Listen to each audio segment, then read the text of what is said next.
আমাদের উম্মতের মুহাম্মদ সাল্লাল্লাহু আলাইহি ওয়াসাল্লামের কাছে কোরআন আসার পরে কিয়ামত পর্যন্ত যত ঘটনা ঘটবে, এই পুরো ঘটনার ইতিহাসের প্রথম শহীদ হচ্ছেন এই সুমাইয়া রাদিয়াল্লাহু আনহা।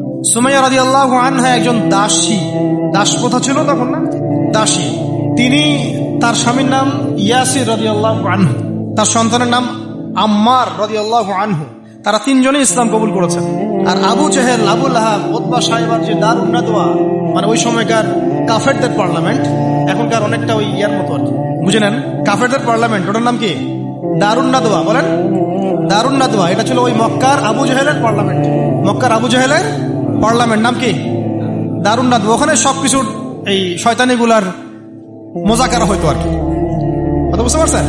এখনো কিন্তু দারুন নাদওয়া আছে বিশ্বে, আছে না? এখনকার একটা আধুনিক দারুন নাদওয়া, ঠিক আছে? তো ওইখান থেকে মানে বিল পাস হচ্ছে যে এদেরকে এখন অত্যাচার করতে হবে।